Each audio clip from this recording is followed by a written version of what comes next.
Hello guys and welcome back to SR pay stories, जहाँ पे आज हम रिकॉर्ड कर रहे हैं या फिर आप लोग देख रहे हैं the last part of creepy pasta iceberg. This whole series was very interesting for me to film, make, write, whatever. And I'm kind of sad कि ये आज ख़त्म हो रहा है, but nonetheless I'm gonna work on this thing in future also, I'm pretty sure. And because this is the last part and I did not want to waste your time, ये video तुम लोग already देख रहे होगे कितनी ज़्यादा लंबी है. So we have combined tier 5 and tier 6 into just one go. So if you guys still want to see कि what was the original iceberg, ये रहा original iceberg and इनमें से मैंने अपने favorite वाले pick करे थे. And again, if enough of you guys watch it, like it, share it with your friends, I am gonna cover all of these topics in one video. Well, one video का तो मुझे पता नहीं, but yeah, I'm gonna make videos on all of these क्योंकि ये सारे के सारे बहुत ज़्यादा डरावने हैं, बहुत ज़्यादा creepy है. You can see the views on my videos. It worked very well for me. But yeah, hopefully you guys also had fun while watching all of these क्योंकि ये कुछ नया था तो तुम्हें भी मेरे ख्याल से अच्छा लगा होगा. But let's start with the last part of this series, the tier 5 and tier 6 combined.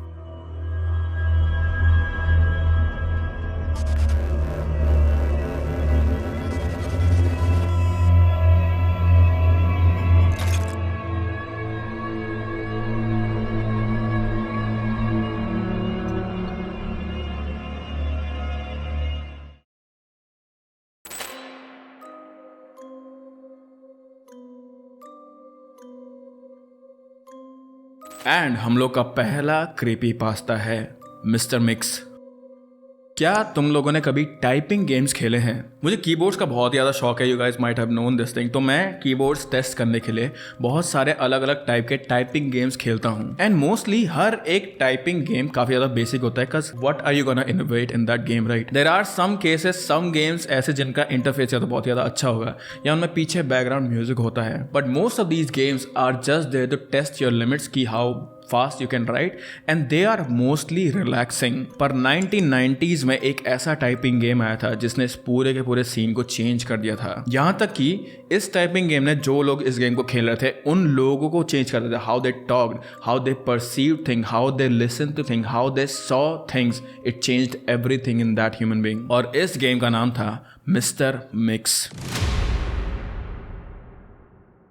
क्या किसी को याद है एक पुराना पीसी गेम जो अर्ली 1990s में आया था जिसका नाम मिस्टर एक्स था? ये मेनली एक टाइपिंग गेम था जो कि मारियो टीचर्स टाइपिंग जैसे सिमिलर था, जहां आपको वर्ड्स को एक बॉक्स में डालना होता था ताकि एक chef titular mister x ingredients को एक बाउल में डाल सके.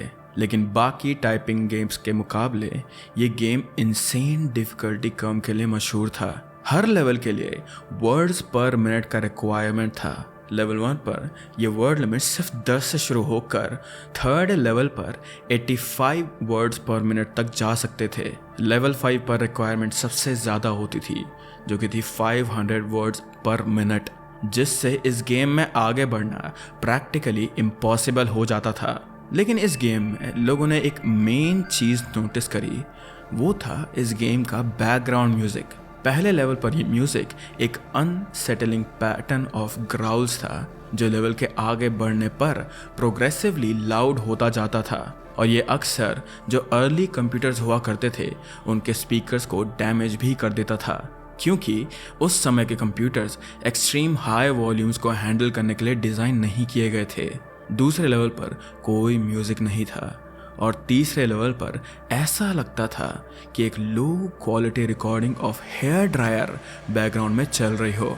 बचे हुए 2 लेवल्स पर एक incredibly loud high pitched ringing होती थी जो कि लोगों का ध्यान भटकाने के लिए और लोगों के एयर ड्रम्स को भी डैमेज कर सकते थे. इस गेम का एक और डिस्टर्बिंग एस्पेक्ट था मिस्टर मिक्स का डिज़ाइन. वो एक बड़ा गोल मटोल ओवरवेट आदमी था जिसकी बीडी आईज और गालों पर लाल दाग थे.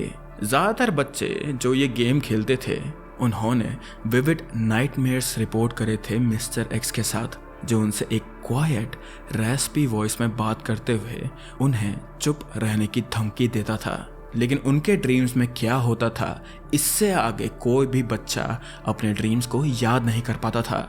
एक साइकोलॉजिस्ट ने जब इन बच्चों में से कुछ बच्चों को देखा तो उनके चेहरे पर टेरर देखकर वो खुद घबरा गया था और जिस हिसाब से बच्चों ने नाइटमेयर्स की डिटेल बताई थी उसे सुनकर भी साइकोलॉजिस्ट डर गए थे। उनमें से कई सारे पेरेंट्स भी अपने बच्चों के लिए बहुत घबरा चुके थे और वो बार बार अपने बच्चों को वापस लाने की मिन्नतें करा करते थे। लेकिन क्योंकि सारे बच्चे एक जैसे एडवर्स इफेक्ट नहीं महसूस कर रहे थे, इसीलिए इन नाइटमेयर्स का इस गेम के साथ रिलेशनशिप बनाना, डायरेक्ट रिलेशनशिप बनाना कुछ कंफर्म नहीं था। तो उस समय पर not everyone could blame this game for this kind of behaviour in kids. लेकिन still out of all of this ये गेम ज़्यादा बिक नहीं पाया था and it was not commercially successful. ये कुछ सालों तक बहुत कम अमाउंट में बिका, लेकिन जब कुछ पीसी हैकर्स ने इस गेम को और मॉड नहीं करा था, तब तक उन्हें भी नहीं पता था कि आखिर इस गेम में चल क्या रहा है। मेमोरी हैकिंग सॉफ्टवेयर का इस्तेमाल करके उन्होंने गेम का कोड क्रैक किया और इम्पॉसिबल 5th लेवल को बाईपास किया, लेकिन जो उन्होंने देखा वो हाईली डिस्टर्बिंग था और इस वजह से उनमें से बहुत से लोग इस एक्सपीडिशन को छोड़ने लगे थे। हैकर्स ने जो इस गेम के 5th लेवल को क्रॉस करके बताया, उसके हिसाब से गेम के 5th लेवल को बाईपास करने पर उनमें और गेम में दोनों में बहुत अजीब बिहेवियर आता था। गेम बार बार वॉयलेंटली क्रैश होता रहता था और कुछ इंस्टेंस में तो बंद भी हो जाता था।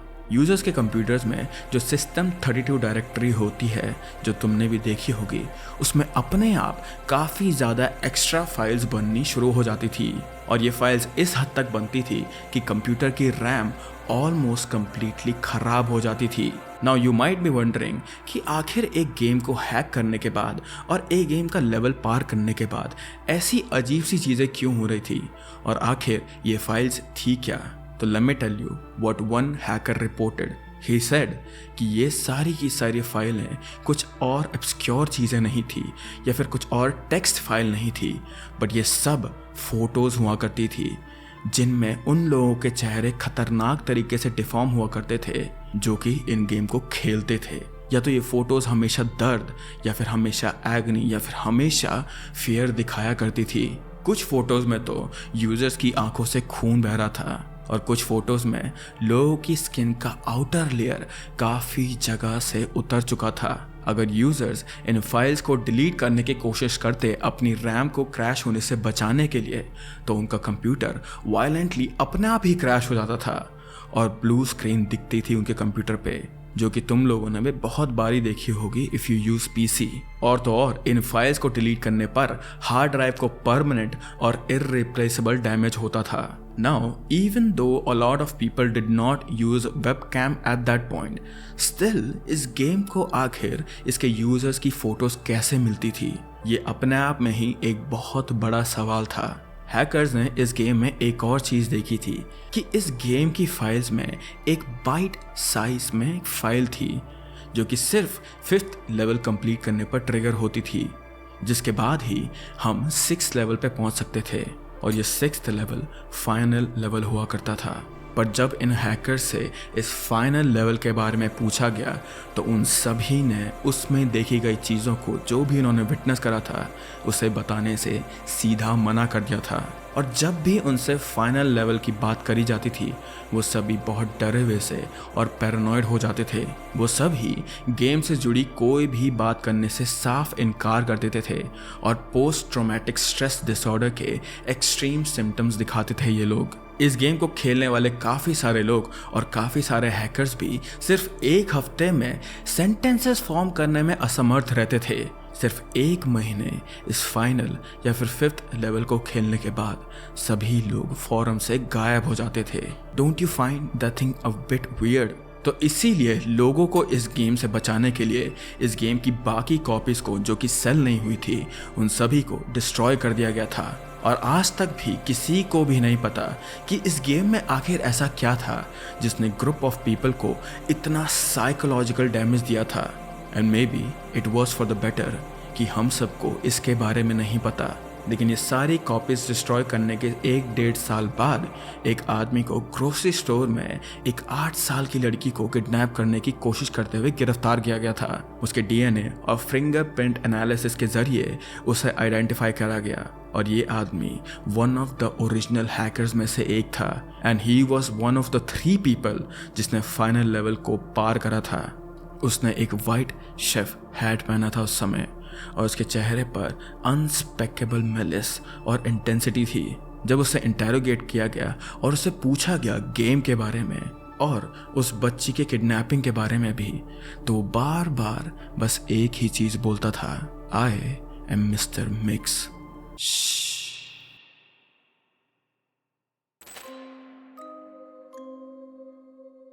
Skin daddy, we all love our parents right. And तुम्हारे फेवरेट मोमेंट्स तुम्हारी जिंदगी के वो ही होंगे जिनमें तुम अपने या फिर अपनों के ज्यादा क्लोज बैठे होंगे। And the same thing was happening in this creepypasta as well. जब अचानक से इस क्रीपी पास्ता स्टोरी में जो बच्चा था उसके डैड गायब हो जाते हैं, बट ही फाइंड्स आउट कि उसके लिए एक नए डैडी या फिर एक नए फादर आ चुके हैं जिनका नाम था स्किन डैडी।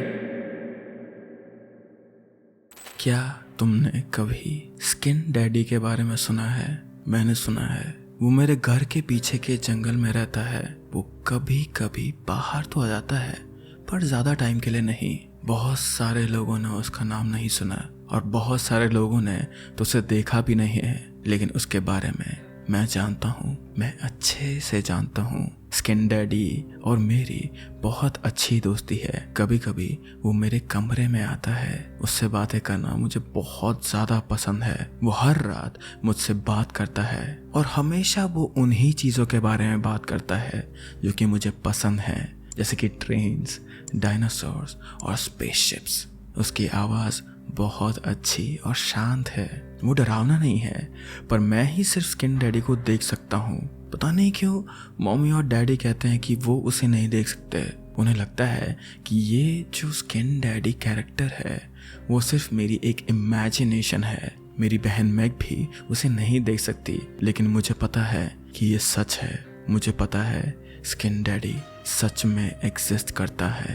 अगर मैं तुम्हें उसके बारे में डिस्क्रिप्शन दूं तो स्किन डैडी बहुत लंबा है। वो मुझे कहता है कि वो डैडी से भी ज़्यादा लंबा है and I actually believe him. उसकी आंखें बहुत ही ज़्यादा शाइनी है जो रात को उसे देखने में उसकी मदद करती है। वो बहुत फजी भी है, जैसे एक बड़ा स्टफ्ड एनिमल या फिर टॉय। उसके चेहरे पर एक दाढ़ी जैसी चीज़ है, पर वो इसे अपने स्पेशल हेयर कहता है। मुझे नहीं पता कि इसका क्या मतलब है, पर if I am being honest तो ये दाढ़ी मुझे काफ़ी ज़्यादा अजीब सी लगती है। आज अचानक से मेरे पापा बहुत बीमार पड़ गए थे।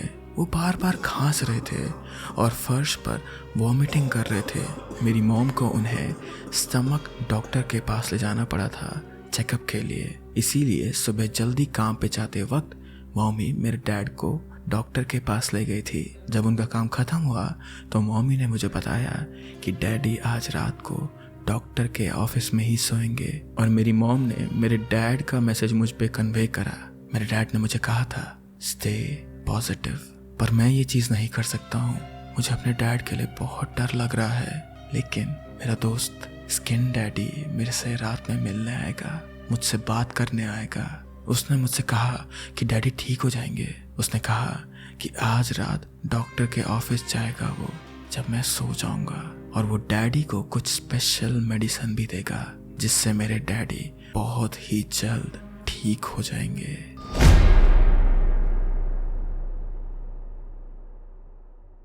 स्किन डैडी की ये बातें सुन के मुझे बहुत अच्छा लगा और ये बातें सुनने के बाद ही मैं सो पाया था।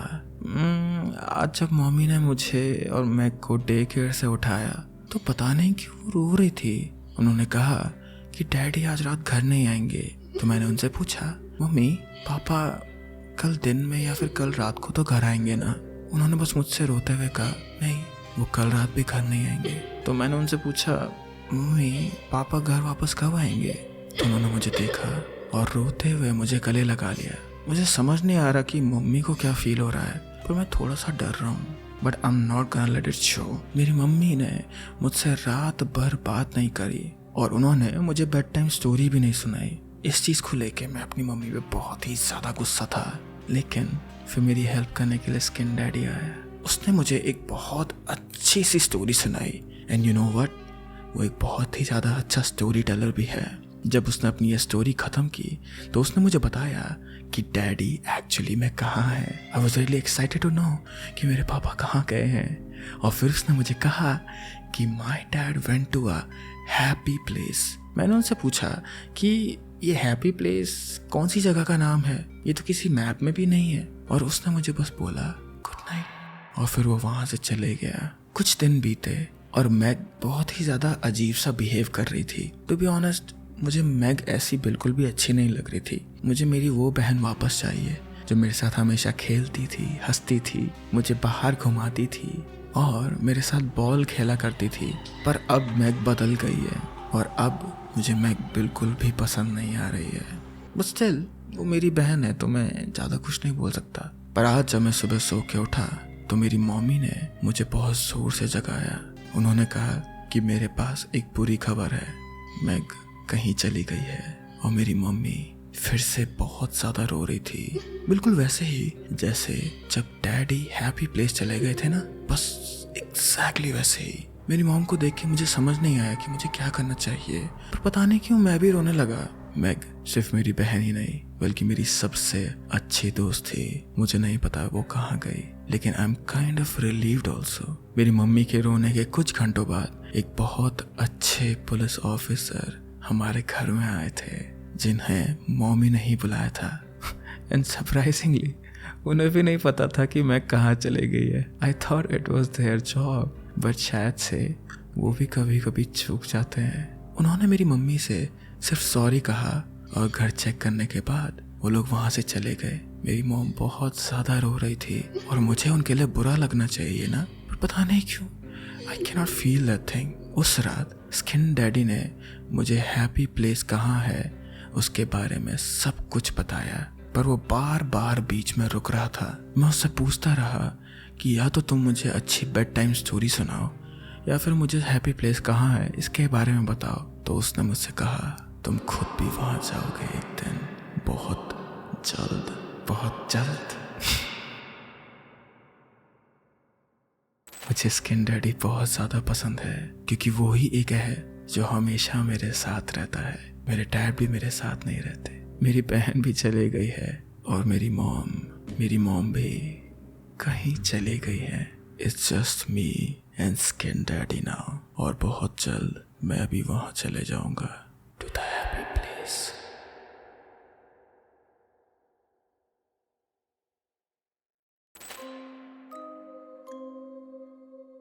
Shut the damn door. तुम लोगों ने क्या पुराने घर या फिर पुराने महल देखे हैं जिनमें 100 कमरे होते हैं? जस्ट किडिंग, 100 कमरे तो नहीं, बट इनमें बहुत सारे कमरे होते हैं, बहुत सारे ऐसे बंद दरवाजे होते हैं जिनके पीछे जाना मना होता है। कभी कभी तो ऐसा लगता है कि ये सारे के सारे घर में ऐसे राज छुपे हुए हैं या फिर ऐसा खजाना छुपा हुआ है जिनकी वजह से वो लोग या फिर जो भी लोग वहाँ पे रहते हैं वो उन दरवाजों को खोलने नहीं देते हैं। एंड ऐसा ही कुछ इस क्रीपी पास्ता स्टोरी में भी हुआ था। एक लड़का जो अपनी आंटी के साथ उनके घर में रह रहा था after he lost his parents, उसके इस घर में रहने का बस एक ही रूल था और वो था कि जिस भी कमरे के दरवाजे से तुम बाहर जाओ या फिर जिस भी कमरे के अंदर तुम जाओ वहां का दरवाजा हमें तुम्हें उसी सेकंड बंद करना होगा। पर आखिर इस घर में ऐसा वियर्ड और टिपिकल रूल क्यों था?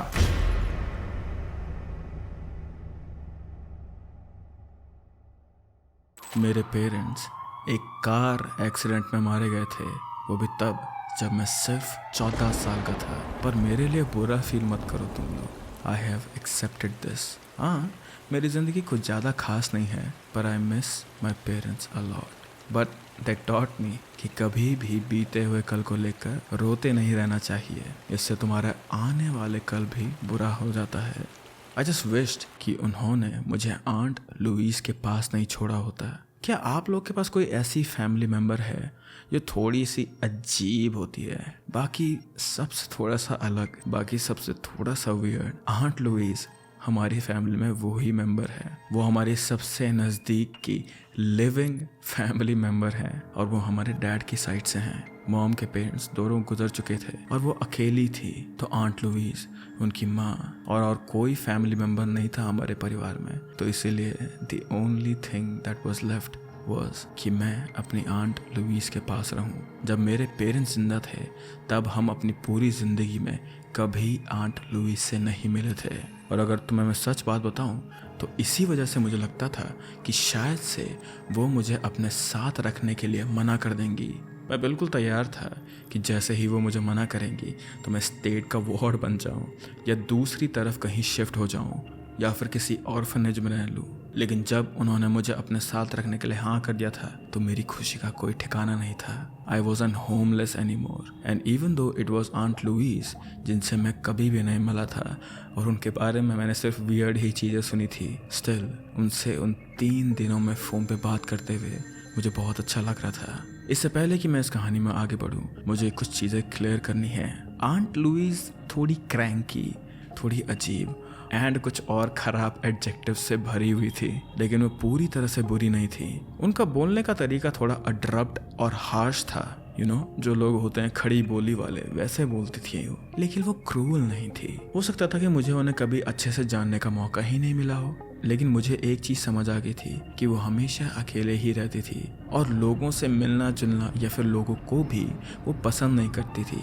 तो मैंने सोचा कि जो उनका नेचुरल बिहेवियर है, रिक्लूसिव और क्रैंकी होने का, it is justified. So I shifted in her house और सब कुछ मुझे नॉर्मल ही लग रहा था उस समय।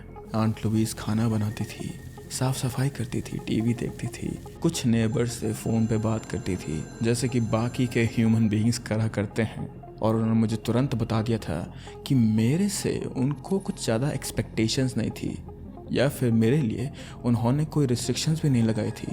जैसे पेरेंट्स का होता है ना कि घर लेट से मत आना, अपना होमवर्क जल्दी कर दो, टीवी मत देखो, साफ सफाई करो, कुछ भी ऐसा उनकी तरफ से कुछ भी नहीं था। लेकिन एक रूल था आंट लुईस का जो बहुत अजीब था। जब भी मैं किसी रूम में एंटर करूं या फिर रूम से बाहर निकलूं तो मुझे तुरंत दरवाज़ा बंद करना होगा, चाहे फिर मैं उस कमरे में कुछ ही सेकंड के लिए क्यों ना जाऊँ या फिर उस कमरे से बाहर सिर्फ कुछ सेकंड्स के लिए ही क्यों ना आऊँ, हमेशा मेरा दरवाज़ा उसी समय बंद करना ज़रूरी था। And this rule was very important to aunt Louise. मैं पहले हफ्ते में इस रूल को अक्सर भूल जाता था और वो मुझे हर बार याद दिलाती थी ये कहते हुए कि शट दैट डैम्ड डोर। वो मुझ पे हमेशा चिल्लाती थी जब भी मैं दरवाज़ा बंद करना भूल जाता था और मुझे समझ नहीं आता था कि कैसे उन्हें पता चल जाता है वो घर में कहीं भी हो, चाहे वो मुझे देख रही हो या ना देख रही हो, चाहे उन्हें दरवाज़ा खुलने की आवाज़ आए या ना आए, लेकिन फिर भी उन्हें हर सेकंड ये चीज़ पता रहती थी कि मैंने दरवाज़ा बंद करा है या नहीं। उनका घर बहुत पुराना था and this was also true कि वो उस घर की पहली मालकिन नहीं थी। वो उस घर में तब से रह रही थी जब मॉम छोटी थी। मुझे नहीं पता था कि इस घर की एग्जैक्ट एज कितनी है, बट इसके डिज़ाइन और लेआउट को देखते हुए इट वॉज वेरी क्लियर कि 100 साल से तो ज़्यादा पुराना होगा ही ये घर। इसमें 2 मंजिले फ्लोर, एक बेसमेंट और एक सब बेसमेंट था। और जो ये सब बेसमेंट है ना, इसके बारे में जब मुझे पता चला तो वो चीज़ मुझे थोड़ा अजीब सा लगा, बट स्टिल अभी के लिए हम उसे भूल जाते हैं। जो हमारा बेसमेंट था वो अनफिनिश था, जिसमें मोस्टली मिट्टी की फ्लोरिंग और छोटी छोटी चीज़ें हर जगह रखी गई थी। और यहाँ पास में ही एक लॉन्ड्री रूम भी था। बेसमेंट के दरवाजे के पास में एक बोर्ड रखा हुआ था जो आसानी से मूव किया जा सकता था। ऐसा लगता था हमेशा मुझे कि आंट लुईस वहाँ पर एक बॉर्डर चाहती थी, कोई भी इस बोर्ड को ना हटाए और कोई भी इस दरवाजे से अंदर ना जाए। मुझे हमेशा ऐसा ही लगता था, पर मेरी क्यूरियोसिटी की वजह से मुझे उस दरवाजे के पीछे क्या है ये देखने का बहुत मन था और मैंने उस बोर्ड को फाइनली एक दिन उस दरवाजे से हटा दिया। पर सरप्राइजिंगली वो लॉक था। उस समय तो जब मैंने उस दरवाजे को लॉक देखा तो वो मुझे इतना ज़्यादा अजीब सा नहीं लगा, लेकिन later on when I found out कि ये एक इकलौता ऐसा रूम है जो कि आंट लुईस ने खुद बंद कर रखा है, तब मेरे मन में और क्यूरियोसिटी आई और तब मेरे दिल में थोड़ा सा फियर भी आया था। तो एक दिन आउट ऑफ क्यूरियोसिटी मैंने इस दरवाजे के बारे में आंट लुईस से पूछ लिया। वो समय खाना बना रही थी और उन्होंने मुझे बहुत ही ज़्यादा काम आवाज़ में इसके बारे में बताया। बेसमेंट में जो दरवाज़ा है वो सब बेसमेंट है और वो कमरा भी ठंडा है, इसीलिए मैं वहाँ पे कभी कभी ऐसी चीज़ें रख देती हूँ जिन्हें मुझे प्री सेव करना होता है। आई जस्ट नोडेड और मैंने कहा ओके मैं समझ गया। बट स्टिल मैं अभी भी उस कमरे के अंदर देखना चाहता था, तो मैंने उनसे पूछ लिया तो अगर मैं कभी वहाँ देखना चाहूँ तो? उन्होंने मुझसे कहा आई स्वेयर टू गॉड तुम्हें वहाँ ऐसा क्यों करना है? और उनके इस जवाब से ही उनका चेहरा पूरा का पूरा बदल चुका था। आंट लुईस का हमेशा चेहरा काफ़ी न्यूट्रल होता था। ऐसा लगता था कि किसी अंडे पे किसी ने आईब्रोज और मुंह बना दिए हों। लेकिन जैसे ही मैंने उनसे ये सवाल पूछा, उनका रिएक्शन, पहली बार मैंने इतना ज़्यादा चेंज देखा। उनकी आईब्रोज उठ चुकी थी, उनका मुंह थोड़ा सा काँप रहा था। She tried to control herself और ये बहुत ही ज़्यादा माइन्यूट सा चेंज था उनके फेस पर। और शायद से कोई अगर आंट लुईस को देखता तो इसके बारे में उन्हें पता भी नहीं चलता, लेकिन मैं आंट लुईस को अब अच्छे से समझ गया था। और ये एक्सप्रेशन में इतना माइन्यूट सा चेंज देखकर भी मेरे अंदर खौफ बैठ गया था। लेकिन फिर वही हुआ जिसका मुझे डर था। और आंट लुईस के इस रिएक्शन को देखने के बाद मेरा उस दरवाजे के पीछे झांकने का मन और भी ज़्यादा करने लगा। I have always been curious, I hope you understand that thing. मैं कभी भी किसी चीज़ से दूर नहीं रह सकता। और जैसे एक बच्चे को कोई चीज़ मना करी जाती है तो वो ज़्यादा करता है ना, मेरे साथ भी कुछ ऐसा ही था। चाहे फिर मेरी कॉन्शियसनेस मुझे उस चीज़ से दूर रखने के लिए कह रही हो, लेकिन फिर भी मुझे हमेशा जो चीज़ मना करी जाती थी वो करने का बहुत मन करता था। और आंट लुईस का ये रिएक्शन देखने के बाद मेरे दिमाग में सिर्फ एक चीज़ चल रही थी और वो थी सब बेसमेंट को देखना। लेकिन आखिर में इस कमरे के लॉक को कैसे खोलूँगा, ये एक बहुत बड़ा प्रॉब्लम था। आंट लुईस अपनी सभी कीज़ को एक ही रिंग पर रखती थी। उसमें ज़्यादा कीज़ नहीं थी, लेकिन आंट लुईस इस रिंग को हमेशा अपने पास रखती थी। और अगर सब बेसमेंट दरवाजे की कीज़ किसी पे है तो वो आंट लुईस के पास ही थी। मुझे बस ये सोचना था कि उस रिंग को, उस की को मैं आंट लुईस से कैसे चुराऊंगा। And let me tell you, this was not easy.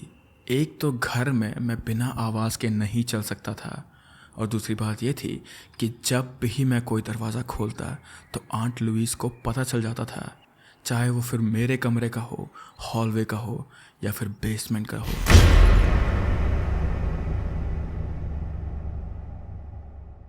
Just to explain you this thing clearly, एक रात मुझे बाथरूम जाना पड़ा और मैं हॉलवे का दरवाज़ा बंद करना भूल गया था। मैं बाथरूम तक पहुंच ही गया था, तभी मुझे एक सोती हुई आवाज़ सुनाई दी, शट द डैम डोर। मैं जल्दी से वापस मुड़ा और मैंने दरवाजे को बंद करा। ऐसी थी मेरी आंट लुईस की हियरिंग। नाउ अगर मैं एक ऐसा भी प्लान बनाता कि सोते हुए मैं आंट लुईस के कमरे में जाऊं, उनका दरवाज़ा खोलूं और उनसे वो रिंग चुरा लूं, तो ये बिल्कुल भी पॉसिबल नहीं था। जैसे कि मैंने तुम्हें बताया कि ये घर 100 साल से भी ज़्यादा पुराना होगा। और आंट लुईस के जो कमरे का डोर था वो, let's just put into nice words, बहुत ही ज़्यादा ओल्ड और स्क्रीकी था। उस दरवाजे को हमेशा खोलते वक्त एक क्रीक की साउंड आती थी। तो मुझे तो क्या, मेरी तेज़ तर्रार आंट लुईस को इस दरवाजे को खुलते ही आवाज़ आ ही जाती। I tried to figure out a lot of ways to go into that sub basement, लेकिन कुछ आइडिया मुझे पॉसिबल ही नहीं लग रहा था। तो मैंने अपनी क्यूरियोसिटी को थोड़ा पीछे रखा और बस अपनी ओल्ड वुमेन आंट लुईस के साथ समझौता करता रहा, उन्हें जानने की कोशिश करता रहा। एंड सरप्राइजिंगली ये करने के बाद मेरी ज़िंदगी थोड़ी आसान हो गई थी। जब तक मैं ये चीज़ अपने दिमाग में रखता कि सभी दरवाजे हमेशा बंद होने चाहिए और मैं कुछ शैतानी नहीं करता, तो आंट लुईस और मैं काफ़ी हारमनी में रह रहे थे। वो मेरे काम में दखल नहीं देती थी और मैं उनके काम में कुछ परेशानी नहीं करता था। घर काफ़ी शांत था, लेकिन मैं इस घर में जी नहीं रहा था। मैं इस घर में बस रहने की आदत डाल रहा था और मुझे इस घर में रहने की इतनी ज़्यादा आदत लग गई थी कि अब दरवाज़ा हर बार बंद करना मुझे अजीब नहीं लगता था। And my life style became that odd कि अगर कोई दरवाज़ा किसी और के घर में भी खुला होता तो वो चीज़ मुझे और लगने लगी थी अब। बट अनफॉर्चुनेटली अब मैं उस दिन पर आता हूँ जब आंट लुईस एक टीवी शो देखते हुए सो गई थी। वो एक गर्मी का दिन था। And the room was very hot. तो इसीलिए आंट लुईस ने एक खिड़की खोली थी। Now you must be wondering कि एक ऐसी वुमेन जिनको हर एक दरवाज़ा बंद रखना था, वो एक खिड़की खोल के कैसे सो सकती है? वेल सरप्राइजिंगली आंट लुईस को खिड़कियाँ खोलने की इतनी ज़्यादा चिंता नहीं होती थी। She was very particular only about doors. तो ठंडी ब्रीज के साथ और टीवी देखते हुए मेरी आंट सो गई थी and this was my chance. उनका पर्स उनके पाँव के पास में ही था। मैं उनकी कुर्सी के बिल्कुल पास बैठ गया था और एवेंजर्स कॉमिक बुक पढ़ रहा था और टीवी से कम ऑन डाउन की आवाज़ को बार बार इग्नोर करने की कोशिश कर रहा था। मैं अपना हाथ आगे बढ़ा रहा था, लेकिन तभी मैंने एक बार ही अपनी आंट लुईस की तरफ देखा। वो बहुत ही ज़्यादा गहरी नींद में थी एंड मेरे दिमाग में ये चीज़ आई कि yes she can hear me very well, पर शायद से ये चीज़ सिर्फ दरवाज़ों तक ही सीमित है। अगर मैं उनके पर्स में छेड़छाड़ करूं तो शायद उन्हें शोर ना सुनाई दे, और वैसे भी सामने पे टीवी चल रहा था तो शायद पर्स की आवाज़ उन्हें आए ही ना। एंड टू माई सरप्राइज़ मैंने जैसे ही पर्स में हाथ डाला तुरंत उनकी कीज़ मेरे हाथ में लगी और मैं सीधा स्टेयरवेल की तरफ बढ़ गया था। उधर चलते वक्त मैंने अपने दिमाग में खुद से कहा कि अगर आंट लुईस उठ गई और उन्होंने मुझे यहाँ पर देख लिया कीज़ के साथ, तो मैं बस ये बोल दूँगा कि मैं लॉन्ड्री कर रहा हूँ। लेकिन उनके उठने के बिल्कुल भी चांसेस नहीं थे अनटिल अनलेस मैं दरवाज़ा बंद करना भूल जाऊँ, जो कि मैं अब भूलता ही नहीं हूँ। I was tip towing without any reason and I was actually acting like a spy. मुझे आंट लुईस ने कभी भी यहाँ अंदर जाने के लिए मना नहीं करा था, लेकिन still I was feeling guilty and I was feeling scared. Basement का दरवाज़ा बंद था, लेकिन हमेशा की तरह आई अनलॉक्ड इट। मैंने अंदर घुसकर दरवाज़ा वापस बंद करा। कुछ मिनट इंतज़ार करा ये सुनने के लिए कि कहीं आंट लुईस उठ तो नहीं गई है या फिर उनकी आवाज़ तो नहीं आ रही है, लेकिन to my surprise there was no sound coming from that room. और अपने आप को दिलासा देके मैं आराम से लॉन्ड्री रूम की तरफ चला गया। मैंने दोबारा से दरवाज़ा खोला और जल्दी से दरवाज़ा बंद कर दिया और अंदर घुसकर मैंने लाइट के लिए एक चेन पुल करने के लिए ढूंढी और उसे खींच दिया। उस पूरे रूम में एक लो एयरी लाइट चमक रही थी। मैंने पहले कभी इस रूम की लाइट को इतना एयरी नहीं समझा था, लेकिन अब इस लाइट से ही मुझे डर लग रहा था। अगेन इस चीज़ को करते हुए मुझे पता नहीं क्यों ऐसा लग रहा था that I was doing something wrong, but my curiosity was killing मी। मैं धीरे धीरे दरवाजे की तरफ बढ़ रहा था एंड अगेन वहाँ पे वो बोर्ड लगा हुआ था। मैंने बहुत ज़्यादा आराम से उस बोर्ड को हटाया और आंट लुईस की की रिंग्स में से मैं एक एक करके सारी कीज ट्राई करने लगा। टू माई सरप्राइज थर्ड की opened that door, but the bad news was कि उस लॉक के खुलने की आवाज़ बहुत ज़्यादा ज़ोर से आई थी। मैं अपनी जगह पे ही फ्रीज हो गया था। मेरा दिल बहुत ज़ोर ज़ोर से धड़क रहा था और अपस्टेयर्स से कोई आवाज़ आए इसका मैं इंतज़ार कर रहा था। एक सेकंड मुझे 1 घंटे की तरह लग रहा था and I literally just stood there relying on my hearing senses. पर 30 सेकंड बीत गए थे, 40 सेकंड बीत गए थे, 1 मिनट बीत गया, मुझे ऊपर से कोई भी आवाज़ नहीं आई। सो आई मस्टर्ड अप द करेज और मैंने इस दरवाजे को फाइनली खोला। इस दरवाजे को खोलते ही एक स्टेयरकेस दिखा था मुझे, लेकिन वहाँ पे लाइट जैसी कोई भी चीज़ नहीं थी। तो लाइट ना होने की वजह से मैं दीवार का सहारा लेते हुए आगे बढ़ता गया और स्टेयरकेस की तरफ चलता गया। मेरा दिमाग मुझे बार बार कह रहा था कि पलट जा, you are doing something wrong, इस छोटे से एडवेंचर को अपने भूल जा। लेकिन पता नहीं क्यों वो सीढ़ियाँ मुझे अपनी तरफ खींच रही थी। जैसे जैसे मैं आगे बढ़ा मुझे दिखा कि वहाँ सीलिंग से एक छोटी सी रोशनी आ रही है और ये रोशनी एक वेंट से आ रही थी। ये कुछ ज़्यादा लाइट नहीं थी, लेकिन it was enough for me to see कि वहाँ पे एक पुल स्ट्रिंग लाइट है। I thought what a stupid place to keep a pull string light. इसको क्या दरवाजे के पास में नहीं होना चाहिए था?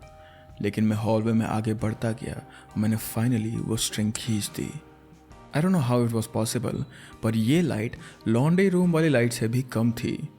एंड टू बी ऑनेस्ट मुझे पता भी नहीं चल रहा था कि did I actually open this light और नॉट। और फिर मैंने देखा कि लाइट के सीधा नीचे सच में आंट लुईस की प्री सेव की चीज़ें रखी हुई थी। वहाँ उनके कुछ पुराने सामान थे और कुछ ऐसी चीज़ें भी थी जिन्हें उन्होंने डिस्कार्ड कर दिया था। और इन सारी चीज़ों को देखकर मैं थोड़ा सा डिसअपॉइंट हो गया था। एक पल के लिए मुझे ऐसा लगा कि ये सीक्रेट सब बेसमेंट नहीं है जो मुझे देखना था। This was some old women's stationery place. लेकिन तभी अचानक मुझे ऐसा महसूस हुआ कि एक थोड़ी सी गर्म हवा कहीं से आ रही थी, जो कि एक मिट्टी की दीवार से बनी हुई जगह में और एक कूल्ड एयर जगह में नहीं होनी चाहिए थी। थोड़ा इधर उधर देखने पर मुझे ये चीज़ रियलाइज़ हुई कि मेरी आंटी के जो ये जार्स रखे हुए थे यहाँ पे, ये एक डोरवे के एंड पे ख़त्म हो रहे थे। एक ऐसा डोरवे जिसके पीछे कोई डोर ही नहीं था।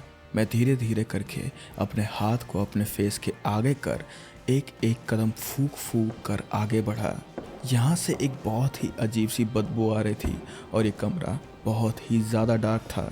लेकिन आगे बढ़ते बढ़ते मुझे इस गर्म हवा का एहसास, इस गर्म हवा का सोर्स धीरे धीरे फील हो रहा था। और जैसे जैसे मैं इस कमरे के पास जा रहा था, वहाँ की हवा और भी ज़्यादा गर्म होते जा रही थी। जैसे ही मैं इस हॉलवे, इस टनल के एंड पे पहुँचा, मुझे ये चीज़ फील हुआ कि यहाँ की हवा सिर्फ गर्म ही नहीं बल्कि ह्यूमिड भी है, और जो यहाँ की स्मेल थी वो गंदी से बहुत गंदी हो गई थी। और जैसे ही मैंने अपना अगला कदम रखा, मेरे दिमाग में दोबारा से एक ख्याल आया, why was I walking even closer? मैं और अंदर क्यों जा रहा था इस हॉलवे के? मुझे ये चीज़ नहीं करनी चाहिए, मुझे यहाँ से वापस चले जाना चाहिए। पर तभी अगेन यहाँ ज़्यादा लाइट नहीं थी, लेकिन थोड़ा ही दूरी पर मुझे एक डोर की आउटलाइन जैसी दिख रही थी। एंड मैं तुम्हें एक बात बताऊँ, ये एक नॉर्मल मॉडर्न डोर था। Seeing a door like that in Aunt Louise's house was like seeing a shattered window in someone else's home. It was wrong. ऐसा लग रहा था कि ये आंट लुईस के घर में होना ही नहीं चाहिए था। पर पता नहीं क्यों मेरा मन मुझे कह रहा था कि अब मैं आंट लुईस के घर में नहीं हूँ। ये टनल इस घर के लिए नहीं बना गया है। मुझे ये चीज़ अपने सोल में पता थी। ये टनल इस घर से भी पुराना है और बहुत बहुत समय पहले पुराना है। आगे चलते चलते मुझे ऐसा भी लग रहा था कि शायद से आंट लुईस का यह घर इस टनल से बाद में अटैच हो गया होगा, और जिन बिल्डर्स ने इस घर को बनाया होगा शायद से उनसे ये टनल मिस आउट हो गया होगा, या फिर शायद से वो इस टनल को हमेशा के लिए बरी ही रखना चाहते थे। लेकिन तभी मुझे एक चीज़ रियलाइज़ हुई कि जिस रूम की तरफ मैं बढ़ रहा था वो मूव हो रहा था। वहाँ लाइट बहुत कम थी कुछ भी देखने के लिए, लेकिन फिर भी मुझे मोशन फील हो रहा था। बहुत ही ज़्यादा हल्का, स्ले और वॉबली मोशन, और दीवारों, ज़मीन और छत के थ्रू मुझे एक बहुत ही ज़्यादा स्क्वीकी नॉइज़ आ रही थी। चीज़ें एक्सपैंड हो रही थी, क्रॉल कर रही थी, पल्प कर रही थी। ऐसा लग रहा था कि मानो ये कमरा, इस टनल का ये कमरा जिंदा हो। मैं जैसे जैसे आगे बढ़ा, मुझे ये चीज़ रियलाइज़ हो गई थी कि वहाँ पे कोई ऐसी चीज़ है जो कि किसी चीज़ को सक कर रही थी। इस चीज़ की कोई फॉर्म नहीं थी, इसके कोई जेनिटेलिया नहीं थे। It was very stretched and it was flexing in darkness. तभी मेरे दिमाग में ये रियलाइजेशन आया कि हमेशा आंट लुईस मुझे दरवाज़ा बंद करने के लिए क्यों कहती थी। आंट लुईस को इस टनल के बारे में पता था। उन्हें पता था कि मैं या फिर वो पहले इंसान नहीं है जो इस टनल में आए थे, जिन्होंने इस टनल का थ्रेशोल्ड पार करने की कोशिश करी थी। उन्हें यह भी पता था कि अगर हम इस थ्रेशोल्ड से आगे जाएंगे तो शायद से कुछ ऐसा हो सकता है जिसकी वजह से हम कभी वापस नहीं आ पाए। इसीलिए हमेशा वो नीचे सब बेसमेंट के दरवाजे को बंद रखती थी। इसीलिए वो इतने चौकन्ने होके हर दरवाजे की आवाज़ खुलते हुए सुनती थी, क्योंकि उन्हें डर था कि जो इस दरवाजे के पीछे है शायद से वो कभी उनके घर में ना आ जाए। शायद से आंट लुईस के पास इस घर से आगे मूव आउट करने के लिए पैसे नहीं थे या कोई ऑप्शन नहीं था। शायद से मैं आंट लुईस के बारे में गलत था। अब मुझे समझ आ रहा था कि मुझे इतना ज़्यादा गिल्ट क्यों हो रहा है। और सच बताऊं तो उस मोमेंट में मुझे मेरी मौत मेरे आंखों के सामने दिख रही थी। मेरा हाथ अभी भी दीवार पे ही था and I could actually feel कि शायद से मैं किसी के पेट के अंदर हूँ। दीवार पता नहीं क्यों मूव कर रही थी and that's when I fled back. I ran at the full speed और मैंने पीछे मुड़कर बिल्कुल भी नहीं देखा। 2-3 बार मेरी बॉडी दीवार से लगी, लेकिन still I was just running back and that's when I finally saw सब बेसमेंट स्लाइड। और तब मेरी सांस में सांस आई। I never spoke about this thing to Aunt Louise जब मैं 16 साल का था तब मैं आंट लुईस के घर में आया था और तब मैंने इस टनल को, इस हाफ हाउस को देखा था। पर अब मुझे इस घर में रहने में भी डर लगता था और मैं अब कभी भी बिना भूले भी दरवाज़ा बंद करना नहीं भूलता था।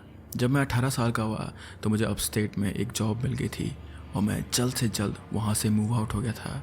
मैं फिर कभी भी आंट लुईस के घर वापस नहीं गया और ना ही मैंने उन्हें कभी कॉल करा। I even tried hard not to think about her and I never thanked her for raising me for 2 years। पर मैं अभी भी सक्सेसफुल नहीं हो पा रहा हूँ इस चीज़ को करने में।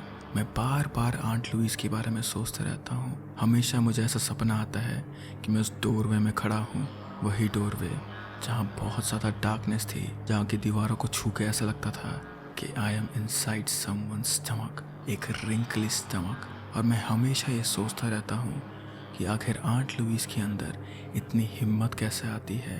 क्या उन्होंने कभी वो रूम क्रॉस करा था? और अगर करा था तो उन्होंने वापस आके उस दरवाजे को बंद कैसे करा?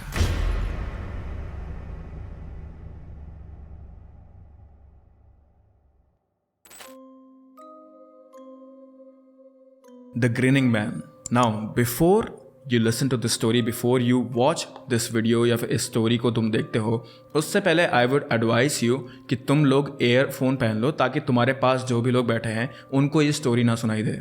और जो भी चीज़ तुम नेक्स्ट 15 मिनट में या फिर नेक्स्ट 20 मिनट में सुनने वाले हो उसको काफ़ी ज़्यादा ध्यान से सुनना। एक एक वर्ड पे फोकस करना तुम लोग, क्योंकि जिस आदमी की ये क्रीपी पास्ता है उसे तुम्हारी हेल्प चाहिए। मेरे पास एक कहानी है जो मैं तुम्हें सुनाना चाहता हूँ, पर मैं तुम लोगों से हाथ जोड़ के विनती करता हूँ कि इस कहानी को मत सुनो। प्लीज़ इस कहानी को मत सुनो। मुझे पता है ये सुनने में काफ़ी स्टूपिड लग रहा होगा तुम्हें, पर जब तक तुम ये बात समझोगे तब तक बहुत लेट हो चुकी होगी। मुझे ये भी पता है कि इस वार्निंग का बहुत सारे लोगों पर कोई असर नहीं पड़ने वाला है, पर बिना इस सिंपल वार्निंग के मेरा मन मुझे कहानी बोलने के लिए मनाएगा नहीं, और बिना इस वार्निंग के मैं ये कर भी नहीं पाता, और मुझे ये करना ही पड़ेगा। So let's start from the beginning. मेरा एक दोस्त है जिसका नाम जो है। हम स्कूल से ही बहुत अच्छे दोस्त थे और अभी हम लोग अपने लेट 20s में हैं। उसने भी और मैंने भी अपनी ज़िंदगी का कम से कम आधा वक्त एक दूसरे के साथ बिताया है, तो इसीलिए मैं ये चीज़ कह सकता हूँ कि हम दोनों एक दूसरे को अच्छे से जानते हैं। ये इन्फॉर्मेशन तुम्हें इररिलेवेंट या फिर बोरिंग लग सकती है, लेकिन I want you to know this point कि मैं उसे अच्छे से जानता हूँ और वो मुझे अच्छे से जानता है। लेकिन जो उसने किया वो कुछ ऐसा था जिसके बारे में मैं कभी सोच भी नहीं सकता था। 23 जनवरी फ्राइडे की रात में मैं उसके अपार्टमेंट जा रहा था उसे और उसके रूममेट्स को पिक करने के लिए। हमने वीकेंड की शुरुआत करने के लिए कुछ प्लान्स बनाए थे और ये सोचा था कि कुछ बार्स में जाके हम लोग ड्रिंक्स पियेंगे। लेकिन जब मैं उसके घर में पहुंचा तो वहाँ बहुत सारी पुलिस कार्स खड़ी थी और एक एम्बुलेंस भी थी वहाँ। तो ये सब कुछ देखकर ऑब्वियसली कोई भी क्यूरियस हो जाता, और same thing happened with me, क्योंकि एक नॉर्मल आदमी कभी भी इतनी तादाद में एक पुलिस और एम्बुलेंस को सीन पर नहीं देखता है। जैसे जैसे मैं उसके घर के करीब गया मैंने देखा कि वहाँ एक बॉडी एक बैग में कवर्ड थी और ये बॉडी सड़क के पास में पड़ी हुई थी, और इस बॉडी के आसपास बहुत सारे ग्लास के टुकड़े थे जो कि खून से लथपथ थे। मुझे काफ़ी डर लगा, और क्योंकि इस सीन के पास पे कार भी थी तो मुझे ऐसा लगा कि शायद से इस ही गाड़ी का ये शीशा टूटा होगा और किसी ने किसी को कार से हिट करके मार दिया होगा, वो भी ठीक मेरे दोस्त के कॉम्प्लेक्स के बाहर। थोड़ी देर इस बॉडी को और इस टूटी हुई गाड़ी को देखने के बाद मैं अपने दोस्त के फ्लोर में जाने की कोशिश करता रहा। मेरे दोस्त का अपार्टमेंट 3rd फ्लोर में था, वो वहीं रहता था। लेकिन जैसे ही मैं उसके दरवाजे के अंदर गया मुझे रियलाइज़ हुआ कि ये कोई सिंपल एक्सीडेंट नहीं है, मैंने अपने दोस्त को खो दिया है। Everything was just so gruesome and just so confusing कि मुझे कुछ समझ ही नहीं आ रहा था। नॉर्मली मैं बहुत सारी क्राइम वीडियोस देखता हूँ या फिर बहुत सारी डॉक्यूमेंट्रीज देखता हूँ, so I can kind of make out कि यहाँ पे क्या हो रहा है, या फिर अगर मैं किसी सीन को देखूँ तो मुझे ये चीज़ समझ आ जाती कि वहाँ पे कत्ल कैसे हुआ है या फिर किसी का खून कैसे हुआ है। लेकिन इस अपार्टमेंट को देखकर, नीचे जो हॉरफिक सीन था उसे देखकर मुझे कुछ भी समझ नहीं आ रहा था। पुलिस वहीं थी उसके अपार्टमेंट में, और वो लोग रेजिडेंट से बात करते रहे और एक पुलिसमैन मेरे दोस्त के अपार्टमेंट को टेप भी कर रहा था। मैंने एक पुलिस ऑफिसर से पूछा कि यहाँ पर आखिर क्या हुआ और क्यों मेरे दोस्त के अपार्टमेंट को टेप किया जा रहा है। मैंने ऑफिसर से कहा कि मैं अपने दोस्तों से मिलने वाला था, तो क्या आप लोग मुझे बता सकते हैं कि यहाँ पे क्या हुआ। और मैंने ये भी पूछा कि क्या मेरे बाकी दोस्त ठीक हैं कि नहीं। तो ऑफिसर्स ने मुझे बताया कि जो ने अपने ही रूममेट को एक किचन नाइफ से मार दिया था और खुद को उसने एक प्लेट ग्लास स्लाइडिंग डोर के थ्रू सड़क पर बाहर फेंक दिया था। I was really scared to shit। अगर उस समय वहाँ पे लोग नहीं होते तो आई एम प्रिटी श्योर कि मैं अपनी पैंट गीली कर देता। That is how scared and chilled I felt। मैं इतना ज़्यादा हिल गया था कि ऑफिसर के बेसिक सवालों का भी मैं जवाब दे नहीं पा रहा था। मुझे बोलने में मुश्किल हो रही थी, मुझे सांस लेने में मुश्किल हो रही थी, जो कि इमेज बार बार मेरे दिमाग में आ रही थी। और मुझे वो पूरा का पूरा सिनेरियो जो पुलिस ऑफिसर ने बताया था, मेरे दिमाग में वो सब कुछ प्ले हो रहा था, even though I never saw it. जब पुलिस ऑफिसर ने सुना कि मैं विक्टिम्स को जानता हूँ तो उन्होंने मुझसे पूछा, did you know these guys. और अगर मैं सच बताऊं तो उस समय वो क्वेश्चन मुझे बहुत ज़्यादा डीपली हिट हुआ। Did I really know him, did I really know Joe. Police वाले मुझसे सवाल पूछते रहे लेकिन मैं कुछ नहीं बोल रहा था। तो एक पुलिस वाले ने मेरा हाथ पकड़ के मुझे उसके अपार्टमेंट से बाहर करा। मैं बिना कुछ बोले अपनी कार तक गया और फिर चुपचाप घर चले गया था। To be honest I don't even know how I was focusing on driving, क्योंकि मेरा दिमाग ऑटो पायलट पे था। वो शौक जो मैंने वहाँ देखा था, वो शौक, वो डर जो मैंने फील करा था, वो मेरी बॉडी से, मेरे दिमाग से निकल ही नहीं रहा था। मेरी वाइफ ने मुझे स्टेट में देख के पूछा कि आखिर तुम्हारे साथ क्या हुआ, तो मैंने उसे सब कुछ सच बता दिया। वो भी शौक में थी, लेकिन वो मेरे दोस्त को मेरी तरह नहीं जानती थी। मैंने उससे कहा कि please just leave me alone, give me some time, मैं अभी अकेले रहना चाहता हूँ। और वो मुझे समझते हुए अपने रूम में वापस चली गई। I love her for that. She did not ask me anything and just left me be. Lost and confuse मैं अपने कंप्यूटर के सामने बैठ गया। पता नहीं क्यों मुझे समझ ही नहीं आ रहा था मैं क्या कर रहा था, लेकिन अचानक से मेरा मन ईमेल चेक करने का करा और मेरे पास जो का ईमेल भी था। मुझे उसके सारे पासवर्ड वैसे भी पता थे। बोला था ना कि आधी जिंदगी हमने साथ में बिताई है, तो उसके सारे पासवर्ड्स में से ईमेल का पासवर्ड गैस करना मेरे लिए कोई बड़ी बात नहीं थी। शायद मैं उस समय सोच रहा था कि उसके ऑनलाइन फ्रेंड्स को इन्फॉर्म कर दूं कि उसके साथ क्या हुआ है, या फिर शायद मेरा दिमाग कोई क्लू ढूंढ रहा था। मुझे नहीं पता कि मैं उस समय क्या सोच रहा था, लेकिन अगर मुझे तब पता होता कि आगे मेरे साथ क्या होने वाला है तो मैं कभी भी उसके ईमेल खोलने की गलती ना करता। मैं उसका ईमेल खोल के उसके इनबॉक्स को स्क्रॉल कर रहा था, फेमिलियर नेम्स ढूंढ रहा था। हम लोग, दैट मीन्स जो और मैं, अपने कुछ दोस्तों से ऑनलाइन टच में रहते थे और मैं इंस्टेंटली कुछ फेमिलियर्स ने पहचान लिए थे जो कि रीसेंट ईमेल्स में थे। लेकिन सबसे रिसेंटली ओपन ईमेल एक स्पैम मैसेज था जो कि एक अटैचमेंट के साथ आया था और उस ईमेल में और कोई इन्फॉर्मेशन नहीं थी। The curiosity got the best of me और मैंने उस ईमेल को ओपन करा। उस ईमेल में बस एक फोटो थी जिसका नाम सिर्फ एक रैंडम नंबर का स्ट्रिंग्स था। पिक्चर में एक आदमी था। देखने में नॉर्मल लग रहा था ये आदमी पहली नज़र में, पर जितना ज़्यादा मैं उस फोटो को देखता गया उतना ज़्यादा मुझे डिस्टर्ब फील होने लगा। वो आदमी वहाँ बस खड़ा था। That man kept on steering. एक अजीब सा सिनिस्टर और अनसेटलिंग स्माइल थी उस पर। उसकी आंखें एक साथ ही खाली और फोकस लग रही थी। जितना मैं उसके क्रीपी चेहरे को देखता गया उसका वो टेरिफाइंग ग्रिन और बड़ा होता गया था।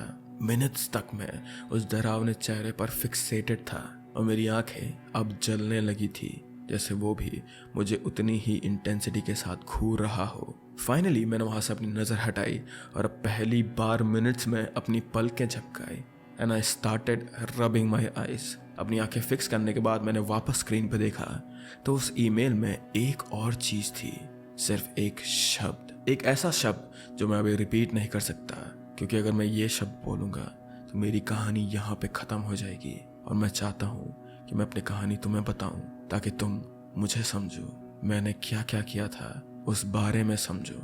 और मुझे जज ना करो। मैं इस फोटो को और नहीं देख सकता था, मुझसे ये फोटो बर्दाश्त ही नहीं हो रही थी, तो इसीलिए मुझे इसका ईमेल बंद करना पड़ा। लेकिन ईमेल बंद करने के बाद भी, कंप्यूटर बंद करने के बाद भी, कसम से मुझे उसका चेहरा अभी भी घूरते हुए महसूस हो रहा था। ऐसा लग रहा था जैसे अभी भी उसकी ग्रिन वाली घूरने वाली नजरें मुझ पे हैं। मैंने नोटिस करा कि ईमेल आया था जनवरी 23 5:35 PM पे। हम लोगों को 6 बजे मिलना था। शायद उसने ये ईमेल अपनी मौत से आधे घंटे पहले ही देखा होगा। ये थॉट जब मेरे दिमाग में आया तो it scared me a lot. अगले कुछ दिन मैं अपने दिमाग से इस सब को निकालने की कोशिश कर रहा था। मैं अपने दोस्त के फ्यूनरल में गया, मैं अपनी जिंदगी नॉर्मल करने की कोशिश कर रहा था, लेकिन हमेशा अजीब सी बेचैनी फील होती रहती थी मुझे ये देखने के बाद। जब भी मैं अपनी आंखें बंद करता, ऐसा लगता जैसे कोई मुझे देख रहा हो। रात को मुझे अजीब से नाइटमेयर्स आने लगे थे। मुझे चीज़ें ज़्यादा याद नहीं रहती थी अब, और जब मैं उठता था मुझे हमेशा एक कॉमन चीज़ याद रहती थी। वो थी वही खतरनाक ग्रिन वाली स्माइल। और मेरे अब सारे सपने खून, हिंसा और मौत के आसपास रिवॉल्व करते थे। मैं अच्छे से सो नहीं पा रहा था, मैं काम में स्ट्रगल कर रहा था। I was not able to walk also properly. हमेशा टेंस और एंग्शियस फील होता रहता था मुझे। पता नहीं किस बात पे, पता नहीं किस चीज़ पे मुझे गुस्सा आता था, लेकिन मुझे अपने आप को समझना था, अपने लिए नहीं, जो के लिए। एक ऐसा आदमी जो कि अपने आप से ज़्यादा अपने दोस्तों को प्यार करता हो, जो कि अपने आप से ज़्यादा मुझसे प्यार करता हो, वो भला अपने दोस्त को कैसे मार सकता है? I really need to find answer to that thing. पहले तो मुझे समझ नहीं आ रहा था कि आंसर आखिर मैं क्या ढूंढूं, किस चीज़ पे फोकस करूं, क्या चीज़ मेरा क्लू बन सकती है। मेरे पास सिर्फ वो एक इमेज थी और एक शब्द जो उस ईमेल के साथ था, और वो शब्द था ग्रिनिंग मैन।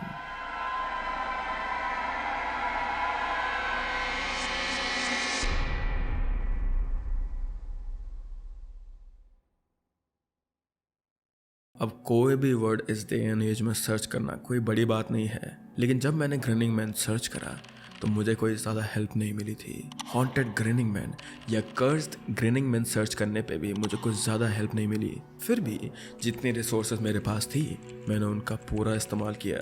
बहुत ज़्यादा सर्च करने के बाद मुझे एक रेफरेंस मिला ग्रिनिंग मैन का, जो कि मुझे लगा कि जो से रेलेवेंट हो सकता है। लेकिन ये रेफरेंस मुझे एक ऐसी वेबसाइट पे मिला जिस पे सिर्फ कंस्पिरेसीज और पैरानॉर्मल चीज़ों की बातें होती थी। वैसे मैं तुम्हें एक बात बता दूं, मुझे अपनी पूरी ज़िंदगी में ये सारी की सारी चीज़ें बहुत ही ज़्यादा बकवास लगती थी और मैं इन्हें हमेशा डिसमिस कर देता था। लेकिन right now I was desperate. Right now my condition was not normal. अब मैं अपने दिमाग को किसी भी एक्सप्लेनेशन के लिए ओपन करने के लिए रेडी था, क्योंकि ये सब कन्वेंशनल चीज़ों से परे था। जो मैंने इस ग्रिनिंग मैन के बारे में अनकवर किया वो ये था कि ये एक इमेज थी जो कुछ सालों पहले इमेज बोर्ड्स और फॉरम्स में सर्कुलेट हो रही थी। आर्टिकल में लिखा था कि वो पिक्चर हार्मलेस थी, बस थोड़ा क्रीपी थी। I mean look at this photo. लेकिन ऐसा लगता था कि जब एक स्पेसिफिक शब्द के साथ ये होती थी, एक स्पेसिफिक शब्द के साथ इस पिक्चर को देखा जाता था, तो कुछ unknown extreme psychotic bouts, irritability, nightmares और हलूसिनेशन लोगों के अंदर ट्रिगर हो जाते थे। बट नाउ ये चीज़ मुझे बहुत ही ज़्यादा स्टूपिड लग रही थी। सिर्फ एक टेक्स्ट और पिक्सल्स इतना डैमेज कैसे कर सकते हैं एक आदमी पर फिर भी मैं वहीं बैठा रहा। मैं इस वेबसाइट पे ये सारी चीज़ें पढ़ता रहा, ये रियलाइज़ करते हुए कि मैं वही नाइटमेयर्स, इरिटेबिलिटी और हालुसिनेशंस फेस कर रहा हूँ। क्या जो को भी ये सारे साइकोसिस फील हुए होंगे, उसके अचानक इस दुनिया से चले जाने की वजह से ये सब कुछ सच साबित हो रहा था। मैं स्टन था। मुझे लगा ये कोई जोक है या फिर ये एक अजीब सा प्रैंक है।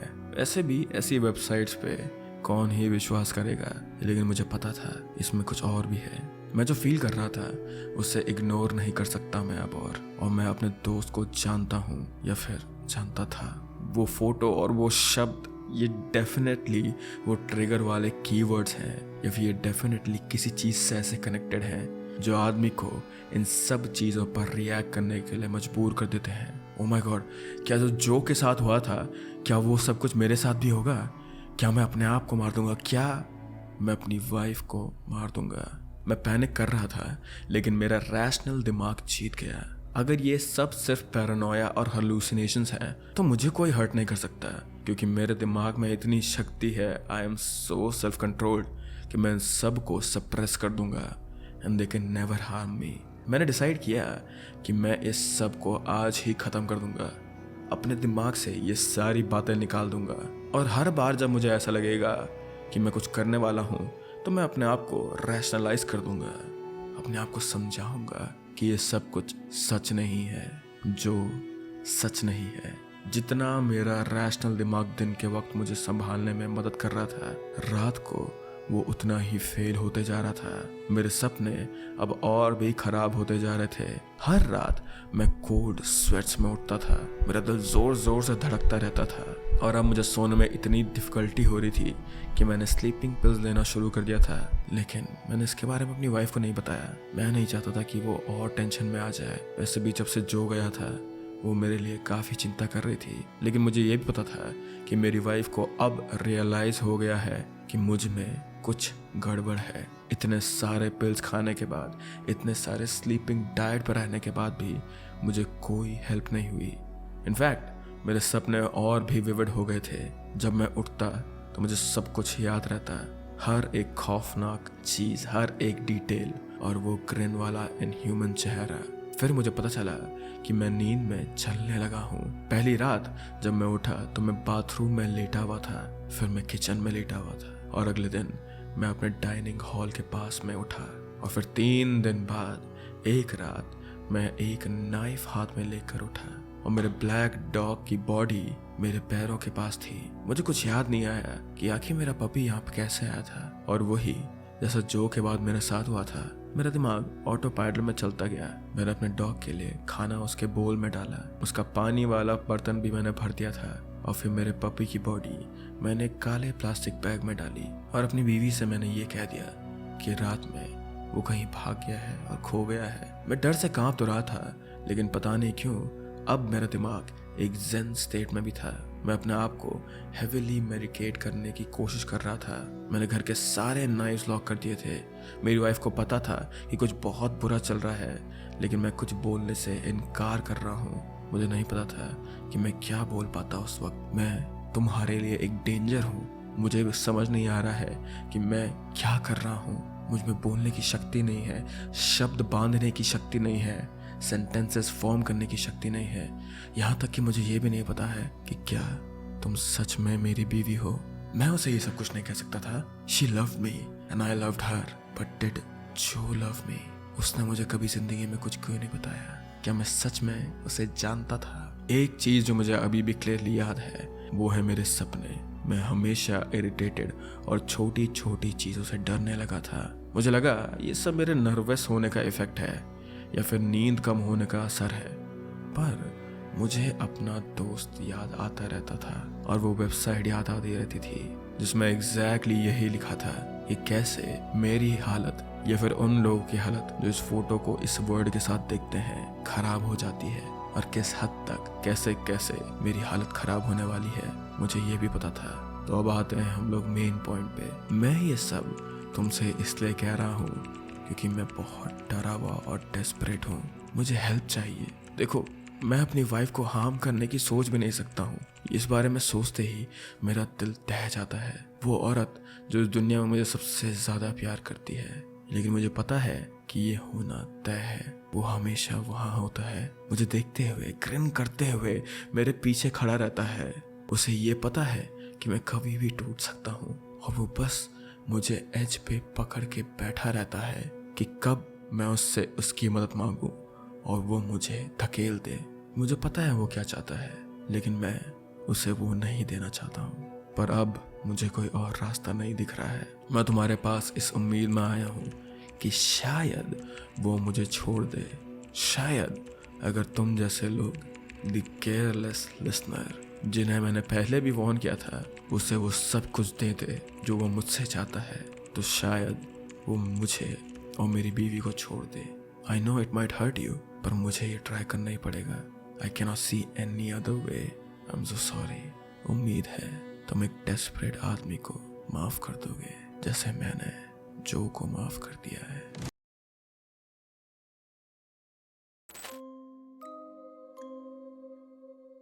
द लॉस्ट डॉग, मेरा डॉग पिछले 3 दिन से गायब था।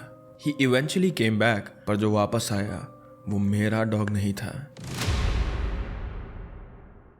मेरा बचपन ईस्टर्न कनाडा के एक छोटी सी फिशिंग कम्युनिटी में गुजरा है जो कि gulf of Saint Lawrence and boreal forest से सराउंडेड है।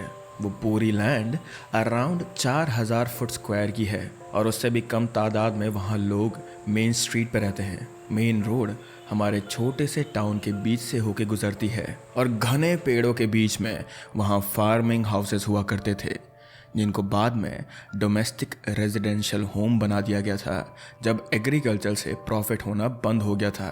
हमारी कम्युनिटी समुद्र के साथ काफ़ी घने पेड़ों से भी घिरी हुई है जो कि कनाडा का 55% एरिया कवर करते हैं। मैंने अपनी ज़्यादातर ज़िंदगी उन्हीं वुड्स में हंट करते हुए गुजारी है, तो you can imagine my Joy जब मेरे पेरेंट्स ने मुझे एक हंटिंग डॉग ला के दिया था।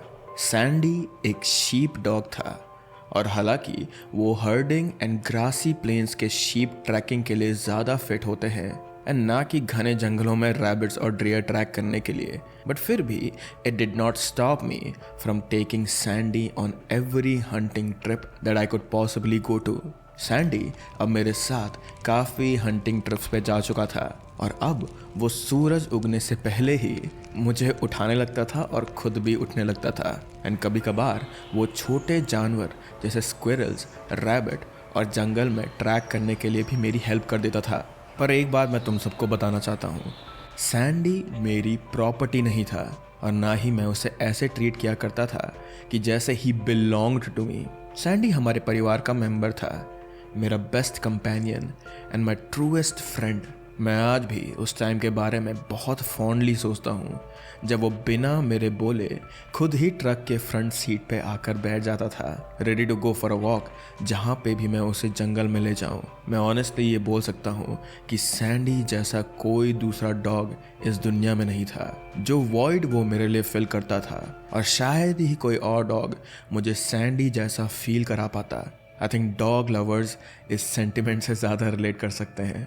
It was October 30th, deer hunting के सेशन का पहला दिन। मैं अपनी फैमिली के साथ बात कर रहा था कि मैं सैंडी, हंटिंग गेयर और कुछ इसेंशियल्स लेके कुछ दिनों के लिए अपने ग्रैंडफादर के कैबिन में चले जाऊंगा जो कि कुछ 100 माइल्स दूर बहुत घने जंगल के बीच में था। मेरे फैमिली ने मेरे जाने के खिलाफ काफ़ी प्रोटेस्ट किया but nothing could stop me from hunting in a area जहाँ पे पहले ही इलीगल हंटर्स ने महीने की शुरुआत में ही सारा एरिया साफ कर दिया हो। सब कुछ पैक था, सैंडी इंक्लूडेड। और कुछ घंटों की ड्राइव के बाद हमने ग्रैंडपा का एक सेक्लूडेड ओल्ड कैबिन में कैंप सेट कर दिया था अपना, और यहीं से चीज़ें काफ़ी ज़्यादा ख़राब होनी शुरू हो गई थी। और मैं बस एक बात बोलना चाहता हूँ, Sandy, I am so sorry.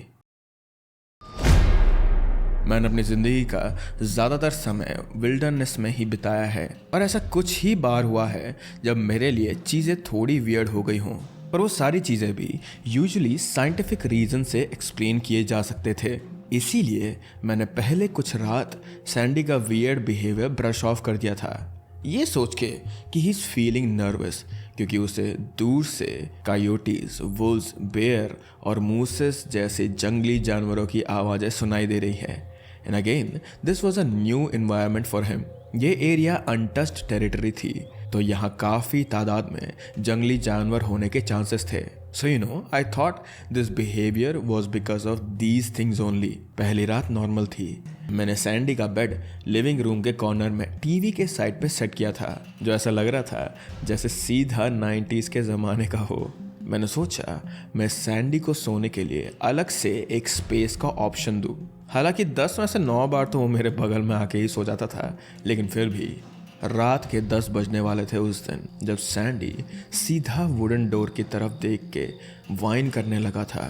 मैंने सोचा ही नीडेड अ पिस और मैंने उसके बाहर जाने के लिए उसका दरवाज़ा खोल दिया, बिना चिंता करे कि सैंडी कहीं दूर भाग सकता है। लेकिन वो वहीं बैठा रहा, बाहर जंगल को देखता रहा। मैं भी कुछ देर तक वहीं खड़ा होकर देखता रहा। फिर मुझे लगा कि उसने कैबिन के पास किसी जानवर की आवाज़ सुनी होगी। बाकी की रात was Fairlie normal and Sandy मेरे साथ आराम से सो गया था। दूसरी रात मैंने स्ट्रेस को सैंडी की वियर्डनेस का रीज़न समझा। उस दिन सुबह हम घर से थोड़ा दूर आगे वुड्स में घूम रहे थे और मुझे लगा जैसे मैंने टहनियों की किसी भारी चीज़ से दब जाने की या टूट जाने की आवाज़ सुनी हो। आई होप्ड कि बस ये कोई मूस ना हो, क्योंकि मेरे शॉटगन उसके आगे कुछ काम नहीं कर पाते। पर ये आवाज़ सुनने के बाद सैंडी में तब कुछ चेंज आया जिसमें मैंने उस टाइम ज़्यादा अटेंशन नहीं दिया था। उसने अपनी बॉडी को आगे ग्राउंड के करीब लाके झुकाया कि बेयर्ड हिज टीथ एंड वो ग्राउल करने लगा, पर वहाँ कोई भी नहीं था। He was basically growling towards nothingness. मैंने सोचा हम बाद में हंटिंग पे जाएंगे और तब तक वो चीज़ जिस पे ये ग्राउल कर रहा था शायद से वहाँ पे चली गई होगी।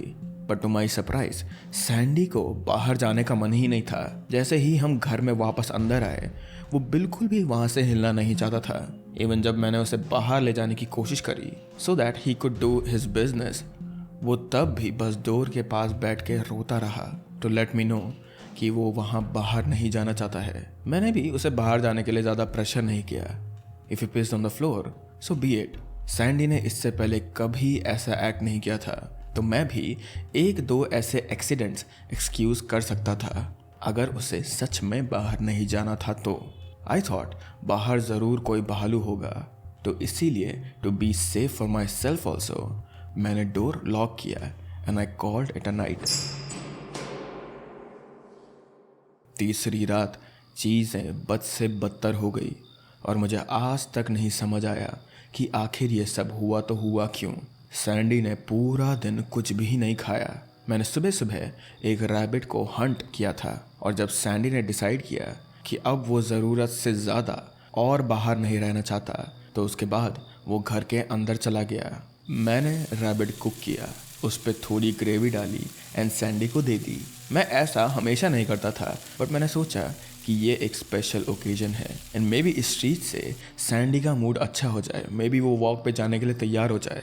लेकिन सैंडी ने वो नहीं खाया, यहाँ तक कि उसने उससे सूंघा तक नहीं। वो बस मेरे बगल में बैठकर दरवाजे की तरफ घूरता रहा। मैंने उसे अपने एक आर्म के नीचे टक कर रहा था और उसने अपना सर मेरे लैप पे रखा था। उसकी नज़र अभी भी दरवाजे की तरफ ही थी। लगभग 3 घंटे पुराने टीवी पे VHS टेप देखने के बाद सैंडी मेरे और पास आकर रोने लगा और यहाँ पे मेरी जजमेंट ने मुझे धोखा दे दिया। इट माइट साउंड सिली कि मैं अपने डॉग का प्रोटेक्टर बन रहा था, ना कि सैंडी मेरा, बट सैंडी मेरी फैमिली था, जैसा मैंने तुम लोग को पहले बताया। मैंने सोचा अगर बाहर कुछ ऐसा है जो सैंडी को इतना ज़्यादा डरा रहा है तो मुझे ही उसके बारे में कुछ करना चाहिए। मैंने अपनी 410 लोड करी, दरवाज़ा खोला और डोरवे पे खड़ा होके मैं वेट करने लगा कि कब मुझे कोई दिखाई दे। मैंने लगभग आधा घंटा वहाँ वेट किया, steering into nothingness just like Sandy. वहाँ बेरली कोई आवाज़ सुनाई दे रही थी मुझे, एक्सेप्ट इंसेक्ट्स की बजिंग की और हवा से पत्तों के हिलने की। And let me tell you, moose कोई एलिगेंट जानवर नहीं होते हैं, तो अगर वहाँ मूस होता तो उसके चलने की आवाज़ मुझे ज़रूर सुनाई देती थी। लगभग 40 मिनट बाद सैंडी एकदम ज़ोर से भौंकता हुआ अंधेरे में जंगल में भागने चले गया। मुझे चिंता होने लगी, even though I knew this thing कि मेरा डॉग जंगल में हेल्पलेस नहीं था, he could protect himself, but still वहाँ काफ़ी बड़े जानवर भी थे जो विंटर में खाने की कमी होने की वजह से उसका शिकार कर सकते थे। अब मुझे सैंडी की आवाज़ दूर से हल्की हल्की सुनाई दे रही थी और फिर उसके बार्क करने की आवाज़, उसके भौंकने की आवाज़ एकदम से बंद हो गई। सच बताऊँ तो मुझे बहुत ज़्यादा डर लग रहा था। मैं घंटों दरवाजे पे अपनी शॉटगन लेके खड़ा रहा ताकि वो जो भी वुड्स में था मैं उसे मार सकूं और अपने डॉग को और अपने आप को बचा सकूं। मैंने घंटों सैंडी के घर वापस आने का वेट किया। मैंने तब तक वेट किया उसका जब तक सूरज की किरणें पेड़ों के बीच से मुझे दिखाई दे रही थी, और फिर मैंने बिना सोए रात को अपने बरामदे पे सैंडी के लौटने का इंतज़ार किया।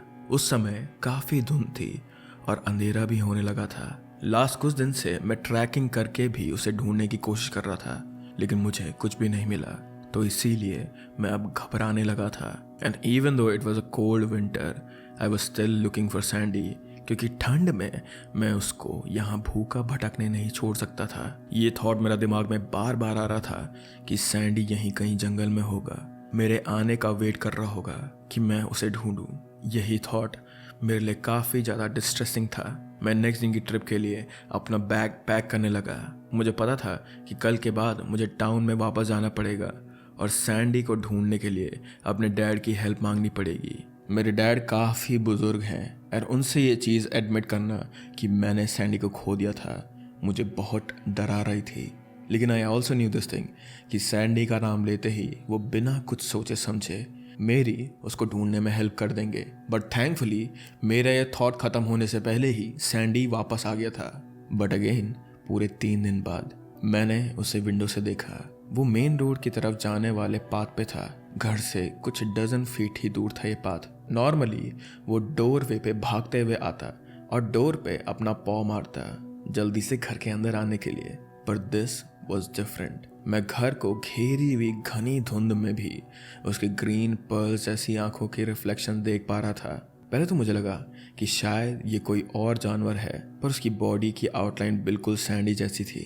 ही केम नियर मी एंड मैं हिचकिचाया। उसकी बॉडी लैंग्वेज में कुछ तो डिफरेंट था। मैंने कुछ और देर तक विंडो के बाहर देखा। फिर रीजंस मेरी गट इंस्टिंक्ट्स पे हावी हो गए। सैंडी को शायद से चोट लगी हो और may be it could be verse. मैंने दरवाज़ा खोला पर सैंडी एकदम से अंदर नहीं आया। वो वहीं खड़ा रहा, मुझे घूरता रहा और जब वो हिला नहीं तो मैंने उसे विसल करके पुकारा, हियर सैंडी हियर। मैंने फिर उसे घर की तरफ आने को कहा, here boy.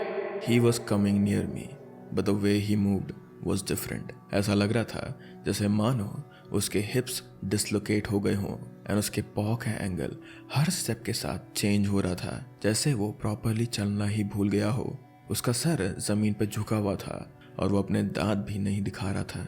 He didn't seem aggressive at all. वो मुझे काफ़ी शीपिश लुक दे रहा था, जैसे उसने कुछ ऐसा कर दिया हो जो उसे नहीं करना चाहिए था। मुझे लगा कि अगर उसने अपना हिप डिसलोकेट कर दिया है तो कहीं वो वुड कैबिन में ऊपर आते हुए इतना बड़ा स्टेप लेते हुए खुद को हर्ट ना कर दे। But he did just fine. उसकी बैक थोड़ा पीछे स्विंग हुई और पॉज ऑलमोस्ट उसके नीचे ही फोल्ड हो गए थे, पर वो गिरा नहीं। वो स्टेप पे बैठा और मुझे घूरता रहा। वो तब तक वहाँ से नहीं हिला जब तक मैंने डोरवे का दरवाज़ा पूरा बंद नहीं कर दिया था, और जिसके बाद वो सीधा अपने बेड पे चले गया। वो ना मेरे हाथ पे रुका और ना ही उसने मुझे स्निफ करा। उसने मेरे पेट्स का भी वेट नहीं करा और ना ही वो मुझ पे कूदा जैसा वो यूजुअली करता था। बस वो सीधा अपने बेड पे गया जहाँ वो बैठा और कुछ देर तक बस मुझे देखता रहा। I was just glad that he came back और अगले दिन हम घर वापस जा सकते थे। इसके बाद मैं अपनी मूवीज़ देखने लगा। मूवीज़ देखते हुए मैंने उसे काफ़ी बार बुलाया अपने पास, पर उसने कुछ रिस्पॉन्ड ही नहीं किया। यहाँ तक कि इवन मेरी आवाज़ सुन के और मेरे काउच को पैट करने के बाद भी उसके कान तक भी थोड़े नहीं हिले। ऑल्दो मैंने सैंडी को काफ़ी मिस किया था, बट फिर भी फिजिकली मैं उसे अपनी तरफ मूव नहीं करने वाला था। उसके बारे में कुछ तो था जिससे ऐसा लग रहा था कि मुझे उसे अंदर नहीं लाना चाहिए था, पर मैंने उसे अपनी सिलीनेस समझी और फिर इस बात पर ध्यान नहीं दिया। एंड आफ्टर फ्यू आवर्स मैं सोने चले गया। अब अगर मैं सोचूं तो मैंने उसे एक बार भी ब्लिंक करते हुए नहीं देखा था। वो वहाँ एक स्टैचू जैसे बैठा रहा और जब लाइट्स ऑफ हुई तो मैं तब भी उसकी आंखों में ग्रीन रिफ्लेक्शन देख सकता था। वही आंखें जो मुझे फॉलो कर रही थी। I'm not gonna lie, I was little spooked। तो मैं अपने रूम में गया और मैंने पहली बार अपने रूम का दरवाज़ा बंद करा। पता नहीं कब मेरी आंख लग गई, बट आई कुड हैव स्worn कि मैंने सैंडी को रात में चलते हुए सुना था। उसकी नेल्स की आवाज़ वुडन फ्लोर पे लगते हुए मुझे सुनाई दे रही थी। वो मेरे रूम के डोर तक आया, पर वो स्लो एंड डेलिबरेट आवाज़ें थी। वो सैंडी की यूजुअल क्विकनेस जैसी नहीं थी। And this was not the first time कि सैंडी मेरे रूम के पास आया हो। वो पहले भी मेरे रूम के पास आके दरवाजे को खरोंचता था just to let me know कि वो मेरे साथ सोना चाहता है, बट ये आवाज़ ऐसी नहीं थी। This felt more like that he was watching on me और he was listening to me कि क्या मैं सोने चले गया हूँ या नहीं। जब मैं सुबह उठा तो मैंने सोचा कि वो ज़रूर मेरा सपना होगा, पर जैसे ही मैं कमरे से बाहर आया, सैंडी अभी भी उसी पोजीशन में बैठा हुआ था जिस पोजीशन में मैं उसे लास्ट देख के गया था अपने रूम में। जैसे मानो उसने पूरी रात एक मसल तक ना मूव करी हो, और जब मैंने उसे गुड मॉर्निंग बोला तब उसने अपनी टेल तक नहीं हिलाई। सैंडी ने इसके बाद मुझे किचन में फॉलो करा, पर वो डोरवे पर ही रुक गया था। इसके बाद मैंने उसका बोल नीचे ज़मीन में रखा और उसमें सुपरमार्केट वाला डॉग फूड डाला। दोबारा से उसकी बैक थोड़ा वियर्डली हाफ मूव हुई जब वो आराम से मेरी तरफ आने लगा। ये देखकर उस दिन मुझे थोड़ा सा अजीब फील हुआ, और उसे देखकर मुझे ऐसा लगा कि जैसे उसका साइज एक रात में ही थोड़ा बढ़ गया हो। सैंडी फिर से झुका जैसे वो कल रात डोर पे जाते वक्त झुका था, एंड वो किचन में नहीं आया। मुझे लगा था कि वो काफी भूखा होगा इतने दिन जंगल में बैठे हुए, पर वो बस मुझे देख रहा था जैसे वो मेरे पास आने का वेट कर रहा हो, ना कि खाना खाने का। कुछ टाइम के स्टेयरिंग कॉन्टेस्ट के बाद मैंने सैंडी का नाम जोर से पुकारा, पर वो हिला तक भी नहीं। मैं किचन डोर लीव करने के लिए अपने डॉग के पास नहीं जाना चाहता था, but this was my Sandy जिसने ज्यादा से ज्यादा डैमेज बस फाइल्स को खाने के लिए किया था। एंड श्योर इनफ, मैं जैसे उसके पास से निकला वो टर्न हुआ और उसकी बॉडी अननेचुरली हिली, बट अगेन वो मेरी तरफ नहीं आया। This was the last day, तो मैं उस दिन हंटिंग पे गया था, बट सैडली मुझे उस दिन कुछ भी नहीं मिला। मड पे बने डियर ट्रैक्स भी कुछ दिन पुराने थे वहाँ। मुझे ना तो बग्स, बर्ड्स, यहाँ तक कि कायोटीज की आवाज़ भी नहीं सुनाई दे रही थी उस दिन, और जो आवाज़ आ भी रही थी वो बस मेरे खुद की ब्रीदिंग की थी और मेरे पैरों के नीचे पत्तों के दबने की आवाज़। जब सूरज ढलने लगा तो मैं कैबिन की तरफ वापस गया। मुझे सब पैक करके तभी निकल जाना चाहिए था, लेकिन कैबिन से मुझे फाइनली वो चीज़ दिखी जिससे मुझे समझ आया कि जानवरों ने ये जगह क्यों अबैंडन कर दी है। जनरली जब भी कहीं मास एनिमल डेथ्स होती हैं तो यूजुअली इसका मतलब होता है कि कुछ तो गड़बड़ है उस एरिया में, एंड वाइल्ड लाइफ इतनी स्मार्ट होती है कि सारे जानवर उस एरिया से चले जाते हैं। And the scene was horrific. किसी ने 100 से भी ज़्यादा स्क्विरल्स की अंतड़ियाँ निकाल के उनको मारकर ऑलमोस्ट एक परफेक्ट सर्कल में घास पे रखा हुआ था। ज़्यादातर की स्किन निकाल दी गई थी और कुछ डजन स्क्विरल्स तो पूरी तरह से इनसाइड आउट थी। मैं लगातार उल्टियाँ करने लगा जब मैं उस टाइनी सर्कल से बने ऑर्गन्स की साइड से निकला, और सिर्फ साइड की वजह से नहीं, द स्मेल वॉज अनगॉडली। मुझे नहीं पता कि वो कब से यहाँ पड़े हुए थे और या फिर ये किसने करा है, पर अगर मुझे ये पहले दिख जाता तो मैं उसी टाइम सैंडी के साथ यहाँ से निकल जाता। लेकिन सबसे बड़ी चीज़ जो मुझे मिली उस अनहोली फीडिंग ग्राउंड से, वो कुछ फीट दूर ही थी, और वो था एक डियर। उसे देखकर ऐसा लग रहा था जैसे किसी ने उसकी खाल निकाल के उसके खाल का थोड़ा सा हिस्सा एक ब्रांच पे टांग दिया हो। मुझे नहीं पता कि वो कब से था वहाँ पर, बट स्मेल से ऐसा लग रहा था कि जैसे उसे मरे हुए काफ़ी टाइम हो गया हो। लेकिन फिर भी सरप्राइजिंगली इस डियर की बॉडी पर एक भी मक्खी नहीं थी। उसका सर एकदम क्लीन कट किया गया था, बिल्कुल शोल्डर से ऊपर। और जब मुझे रियलाइज़ हुआ कि उसके ऑर्गन्स रिमूव किए गए हैं तो मैं वॉकिंग पेस की जगह अब जॉग करने लगा था। थैंकफुली कैबिन वहाँ से ज़्यादा दूर नहीं था। मैंने आखिरी बार एक लंबी सांस ली, अपनी स्लीव से अपना मुंह पोंछा और ऊपर मुंह उठा के घर की तरफ देखा, and that's when I saw it. Sandy ये सब होते हुए मुझे विंडो से देख रहा था। मैंने अपने आप से रीज़न करने की कोशिश की और खुद को ये बोला कि सैंडी का ऑड बिहेवियर ट्रॉमा की वजह से हो सकता है। आई नो कि अब ये स्टूपिड लग रहा होगा, बट उस टाइम मेरे पास यही रीजनेबल एक्सप्लेनेशन था खुद को सेन रखने के लिए। और मैंने खुद को ये भी दिलासा दिया कि सैंडी की एलोंगेटिंग बॉडी मुझे अपनी लोनलीनेस की वजह से लग रही होगी।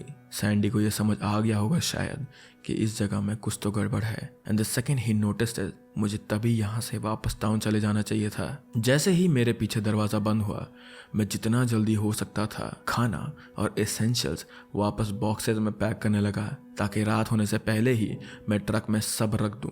रात को सफ़र करना डेंजरस तो था क्योंकि कैलीज माउंटेन के हिल्स काफ़ी स्टीप होते हैं, और इतने अंधेरे में जहाँ मेरा सहारा सिर्फ एक हेडलाइट था, वहाँ काफ़ी आसानी से मैं किसी गड्ढे में गिर सकता था। पर मैं एक और रात वहाँ बिल्कुल भी नहीं रुक सकता था और मेरे पास और कोई चॉइस नहीं थी। मैं घर वापस सूरज के बिल्कुल ढलने से पहले ही आया था और अब आसमान नेवी ब्लू रंग से भर गया था। मैंने सैंडी पे बिल्कुल भी ध्यान नहीं दिया। वो बस अपने बेड पे बैठा मुझे पैक करते हुए देख रहा था। मैंने सोचा कि मैं सैंडी का सामान बाद में ट्रक में डाल दूंगा और हम कल रात से पहले वापस टाउन पहुंच जाएंगे। पैक करते हुए जब मैंने उसकी तरफ देखा तो मुझे दोबारा से ये फीलिंग आई कि आज ये दोबारा थोड़ा सा और बड़ा हो गया है। और फिर मैं सोने चले गया। पर मुझे अगले कुछ घंटे नींद आने में काफ़ी दिक्कत हुई। सुबह के 4 या फिर 5 बज रहे होंगे जब मैंने वो आवाज़ सुनी, दिस साउंड ऑफ विस्लिंग। वही सेम विसल जिससे मैं अपने डॉग को बुलाता था। मैं डर से कांप गया जब मुझे रियलाइज़ हुआ कि जिसने भी उन स्क्विरल्स को मारा है, उनकी स्किन हैंग की है। वो इंसान, वो एंटिटी बहुत आसानी से मेरे घर में कभी भी घुस सकती थी। मैं रात भर बिल्कुल अटेंटिवली कान लगा के सुनता रहा कि कोई आवाज़ आ रही है क्या, लेकिन थैंकफुली मेरे रूम के दरवाजे से कोई आवाज़ नहीं आई। फिर मैं अपने कमरे से बाहर गया। मैंने थोड़ा देर वेट किया और कुछ सेकंड्स तक मैं अपने डॉग को मेरे पास बुलाता रहा, लेकिन वो नहीं आया मेरे पास। फिर मैंने हिम्मत करके डोर फ्रेम से बाहर देखने के लिए अपना सर बाहर निकाला और ये जो कुछ भी था वो शायद से सैंडी को हर्ट कर सकता है। यही चीज़ बार बार मेरे दिमाग में आ रही थी। बाहर का दरवाज़ा खुला था। मुझे बस सैंडी का शेप दिखाई दे रहा था, विच वॉज हाफ ब्लैक। बहुत लंबा और पतला सा शरीर हो गया था उसका, ऑलमोस्ट डोर की बैक पे लिपटा हुआ एंड प्रॉपरली कॉइल्ड अप। उसका फ्रंट हाफ बाहर की तरफ था। And that's when I realise कि ये जो कोई भी था जिसने मेरे डॉग का भेस लिया हुआ था, वो धीरे से विसल करके सैंडी को बुला रहा था। And then something really creepy happened. वो शैडो ने दरवाजे से बाहर जंगल की तरफ देखते हुए एक पुकार मारी, and I completely freaked out. मैं वापस भाग के अपने कमरे के अंदर गया और मैंने दरवाज़ा बंद कर दिया। मैं पता नहीं कितने घंटे अपने दरवाजे पे पीठ लगा के बैठा रहा। एंड मुझे ये भी पता था कि मुझे बचाने के लिए अब कोई भी नहीं है, क्योंकि मेरी गन भी बाहर बैग पे टंगी हुई थी। पर अटेंटिवली सुनते हुए और घबराते हुए मैं सोया नहीं। मैं वेट करता रहा जब तक मुझे सूरज की किरणें नहीं दिखने लगी थी। और फिर मैंने थोड़ा और वेट किया जब तक मिड डे हो गया था। और फिर फाइनली मैंने हिम्मत करके दोबारा दरवाज़ा खोला और मैं ट्रक की तरफ जाने के लिए भागा। मैं इस जगह पे अब और नहीं रह सकता हूँ। I don't care what happens. दरवाज़ा खोलने में मुझे रियलाइज़ हुआ कि सैंडी अब वहाँ से जा चुका था और हमारे कैबिन का मेन डोर खुला हुआ था। उसका खाना वैसा का वैसा ही वहाँ पे पड़ा हुआ था, बट फ्रिज खुला था जिसमें से सारा मीट गायब हो चुका था अब। एंड एट दिस पॉइंट मैंने सैंडी का सामान पैक करने के लिए बॉदर भी नहीं करा। मैंने बस अपना बैग उठाया और मैं अपने ट्रक में बैठकर जितना जल्दी हो सकता था उतना जल्दी वहाँ से भागने की तैयारी करने लगा। मैं बता नहीं सकता कि मुझे उस टाइम कैसा फील हुआ था जब मुझे रियलाइज़ हुआ कि मुझे यहाँ सैंडी को छोड़ के जाना पड़ रहा है। ये थॉट कि शायद अब वो जिंदा नहीं है, मैं उसे बचा नहीं पाया, ये थॉट मुझे खाए जा रहा था। मुझे नहीं लगता कि मैं इस चीज़ से कोप कर पाऊंगा कि वो जो कुछ भी था जिसे मैंने अपने घर में आने दिया, जिसने उन एनिमल्स के गट्स तक निकाल दिए थे, वो वही सेम चीज़ मेरे साथ भी कर सकता था। मैंने जितना जल्दी हो सकता था उतना जल्दी ड्राइव करने की कोशिश करी। मुझे ऐसा लग रहा था कि मानो मैं किसी भूल भुलैया में गोल गोल घूम रहा हूँ और कहीं मैं वापस उस कैबिन तक ना पहुँच जाऊँ। पर जब मैं टाउन को कनेक्ट करती हुई रोड के पास पहुँचा तो I felt so relieved because this was the first time in few days when I felt safe. जैसे मैं रोड के सीमेंट के साइड पे आया तभी कुछ बहुत ज़ोर से मेरे विंडशील्ड पे हिट हुआ, जिस वजह से कांच के टुकड़े सारे पैसेंजर सीट्स पे टूट के गिर गए थे। मैं बस एक ग्लिम्स में हिरन का कटा हुआ सर ही देख पाया था जो कि बैक सीट पे गिरा पड़ा था। And then I did not even dare to look back. मैं ऑलमोस्ट घर तक के पूरे रास्ते में रोता रहा। स्टीयरिंग व्हील इतनी जोर से पकड़ रखा था मैंने कि मेरे नकल्स तक पूरे वाइट हो गए थे। आई विश मैं ये इंसिडेंट एक हैप्पी नोट पर एंड कर सकता था। आई विश मैं ये बोल सकता था कि मेरे वापस जाते वक्त सैंडी मेरे असली घर में मेरा वेट कर रहा हो। आई विश मैं बोल सकता कि ये इंसिडेंट यही ख़त्म हो गया था और वुड के इस ट्रॉमेटाइजिंग एक्सपीरियंस से मैं अब उभर गया हूँ। But this is not true. Last night मुझे नींद नहीं आई। मैं बार बार वही कैलीज माउंटेन की पूरी ट्रिप को याद करता जा रहा था। आई फिगर्ड कि मुझे अब काफ़ी देर तक नींद नहीं आएगी, तो मैं बस लेटा रहा, अपनी खुली विंडो के बाहर चलती हुई हवा को सुनता रहा। आई कुड हैव सोन कि मैंने तब फॉरेस्ट के एज से वही विसल सुनी जिससे मैं सैंडी को बुलाया करता था। But my Sandy was gone. He was gone for ever. अगर आप अपने डॉग को किसी भी ट्रिप पे लेकर जाते हो तो आई वुड एडवाइस कि आप उन्हें अपनी नज़रों से दूर ना करो और ज़्यादा से ज़्यादा टाइम उनके साथ स्पेंड करो, क्योंकि अगर वो आपकी नज़रों से हट के चले गए तो जो वापस आएगा शायद से वो आपका डॉग ना हो। And with that, the iceberg, the third part of Creepy Pasta Iceberg comes to an end. Again, I am very sad with this thing कि ये सीरीज मुझे ख़त्म करनी पड़ रही है, but we all knew this thing कि 3 part की बनने वाली है, हर एक पार्ट में 2-2 टीयर वी वर्क होना इंडल्ज। बट होपफुली मुझे फ्यूचर में और आइसबर्ग वीडियोस पे काम करने का मौका मिले। अगर तुम लोग को पसंद आए तो डू लेट मी नो कि मैं और किन आइसबर्ग्स पे वीडियो बना सकता हूँ। बट ये if you combine all of these videos I think it is around 3 घंटे का कॉन्टेंट, 3 से ज़्यादा घंटे का कॉन्टेंट ही है। सो अगर तुम लोगों ने पहले 2 पार्ट नहीं देखे हैं then please go do watch them. And with that I hope that guys are happy, healthy, and I will see you very very soon या फिर नेक्स्ट वीक। Bye bye.